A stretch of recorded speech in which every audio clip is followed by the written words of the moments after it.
Pada tanggal 12 Agustus 2025, Tennessee menghadapi malam hujan tanpa henti yang mengubah jalanan menjadi sungai dan rumah menjadi pulau. Di Chattanooga dan Hamilton County, air naik dengan kecepatan yang menakutkan, merenggut 4 nyawa dan 1 orang lainnya hilang. Ini bukan banjir biasa. Ini adalah peristiwa bersejarah, terjadi sekali dalam 100 tahun, namun bencana seperti itu menjadi semakin sering. Saat fajar menyingsing, kehancuran terlihat jelas. Mobil terlempar, rumah terendam, dan infrastruktur hancur. Banjir tidak pandang bulu, berdampak pada setiap lingkungan, dan menghancurkan rasa aman ribuan orang. Bagi Tennessee Timur, ini lebih dari sekadar bencana alam. Ini adalah pelanggaran kepercayaan yang mendalam terhadap tanah itu sendiri. Jalan panjang menuju pemulihan baru saja dimulai, dengan pertanyaan-pertanyaan sedalam air banjir itu sendiri. Bencana dimulai pada malam 12 Agustus, saat badai petir berhenti di atas Tennessee Timur, menyebabkan hujan lebat yang memecahkan rekor. Menjelang larut malam, keadaan darurat banjir bandang diumumkan. Tetapi bagi banyak orang, air sudah mencapai pintu rumah mereka. Bandara Chattanooga mencatat lebih dari 6 inci hujan, hari terbasah kedua dalam sejarahnya. Tanah yang jenuh tidak dapat menyerap lebih banyak, mengubah setiap jalan dan ladang menjadi saluran air banjir. South Chickamauga Creek dan saluran air lainnya melonjak, hanya menyisakan waktu beberapa menit bagi warga untuk bereaksi. Jalan-jalan utama seperti Interstate 24 menjadi tidak dapat dilewati, menjebak pengendara, dan memutus lingkungan. Panggilan darurat membanjiri pusat-pusat pengiriman saat orang-orang terperangkap di mobil dan rumah. Air naik hingga ke stop kontak listrik. Saat fajar, hujan mereda, tetapi kerusakannya sudah terjadi. Kehidupan dan lanskap berubah selamanya. Banjir ini adalah hasil dari berbagai kekuatan curah hujan ekstrem, tanah jenuh, dan medan Tennessee yang curam. Dan tulis ada tuan sembahyang dari komunitas daerah rendah, mengubahnya menjadi tikungan mematikan. Tanah, yang sudah jenuh dari musim panas yang basah, bertindak seperti spons penuh, setiap tetes menjadi limpasan. Tanah longsor dan pohon tumbang menyusul, merenggut nyawa dan memperparah bencana. Perubahan iklim memperkuat peristiwa-peristiwa ini. Apa yang dulunya banjir 100 tahun kini jauh lebih umum. Ini bukan anomali yang terisolasi, tetapi gejala dari dunia yang memanas. Risiko semakin meningkat dan begitu pula kesadaran dan persiapan kita. Dampak bencana menunjukkan ratusan rumah hancur, harta benda hilang, dan seluruh lingkungan tertutup lumpur. Infrastruktur lumpuh, jalan terputus, kabel listrik putus, dan ribuan orang hidup dalam kegelapan. Mobil dan truk tersapu berserakan dan rusak total, bukti kekarat air. Petugas penyelamat memeriksa setiap kendaraan yang terendam, mencari korban selamat dalam rutinitas yang suram.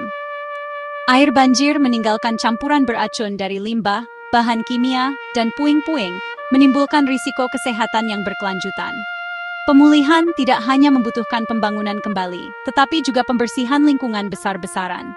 Bagi Tennessee, penyembuhan berarti lebih dari sekadar memulihkan bangunan. Ini tentang memperbaiki semangat komunitas. Bekas luka badai ini akan tetap ada lama setelah air surut. Di balik angka-angka ada kisah-kisah memilukan. Seperti keluarga di East Ridge, tewas ketika sebuah pohon menimpa mobil mereka. Mereka hanya berusaha mencapai keselamatan, tetapi tanah yang jenuh runtuh, mengakhiri 3 nyawa dalam sekejap. Tragedi itu bukan karena tenggelam, tetapi dari efek berantai badai, air, angin, dan tanah. Semuanya menjadi matikan. Komunitas berduka bukan hanya atas kehilangan, tetapi juga masa depan yang dicuri dari seorang anak. Kisah ini adalah pengingat yang menyayat hati tentang pilihan sulit yang dihadapi orang-orang dalam bencana. Bagi keluarga ini, dan perjalanan terakhir berakhir dengan cara yang paling tidak terpikirkan. Kehilangan mereka telah menjadi simbol kerentanan yang dirasakan semua orang malam itu. Ini mengubah statistik menjadi kenyataan yang menyakitkan, mendesak kita untuk mengingat wajah-wajah manusia di balik berita utama. Saat komunitas berduka, para korban ini mengingatkan kita bahwa pemulihan lebih dari sekadar membangun kembali. Ini tentang penyembuhan. Kenangan mereka memanggil kita untuk bertindak, agar keluarga di masa depan tidak mengalami tragedi seperti itu. Saat air banjir naik, petugas penyelamat meluncurkan operasi penyelamatan besar-besaran. mempertaruhkan nyawa mereka untuk menyelamatkan orang lain. Petugas pengiriman menerima panggilan tanpa henti, dan kru melakukan setidaknya 35 penyelamatan air tinggi. Dalam satu kasus dramatis, 6 orang ditarik dari van sesaat sebelum tersapu. Penyelamat menavigasi rintangan terendam, kegelad, dan arus berbahaya untuk mencapai tirai mereka yang membutuhkan. Setelah penyelamatan, mereka menghadapi tugas berat untuk mencari setiap kendaraan untuk mencari korban. Warga biasa ikut serta, membantu tetangga mengungsi, dan memeriksa mereka yang rentan. Dalam menghadapi bencana, keberanian dan solidaritas komunitas bersinar. Pejabat setempat bertindak cepat, menyatakan keadaan darurat dan memobilisasi sumber daya. Wali kota dan layanan cuaca nasional mengeluarkan peringatan mendesak, berbaliklah, jangan sampai tenggelam. Tempat penampungan darurat dibuka, memberikan keamanan dan dukungan bagi keluarga yang mengungsi.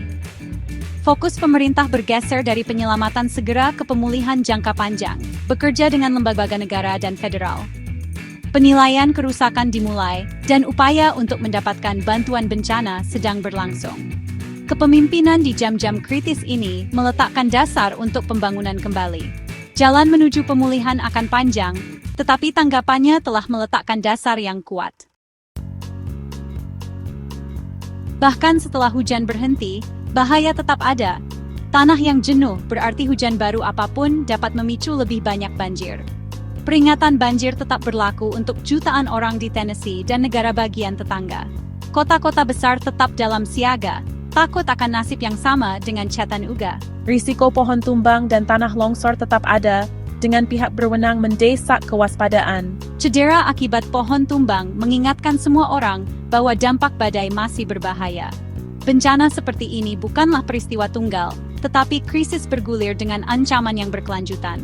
Bagi Tennessee, bayangan badai membayangi lama setelah langit cerah. Banjir Tennessee adalah panggilan bangun. Cuaca ekstrem menjadi normal baru. Perubahan iklim memicu bencana yang lebih sering dan intens, dan kita harus beradaptasi. Kita membutuhkan infrastruktur yang lebih kuat, pengelolaan dataran banjir yang lebih baik, dan pembangunan yang lebih cerdas. Sistem peringatan dini dan pendidikan publik sangat penting untuk kelangsungan hidup. Setiap proses bimbingan rencana Ampora dan universitas, dia fasilitas despada Bund. Solidaritas yang ditunjukkan di Tennessee adalah model ketahanan. Kita harus membangun kembali dengan lebih cerdas dan lebih kuat, menghormati mereka yang hilang dengan mempersiapkan apa yang akan datang. Waktunya untuk bertindak adalah sekarang. Masa depan kita bergantung padanya.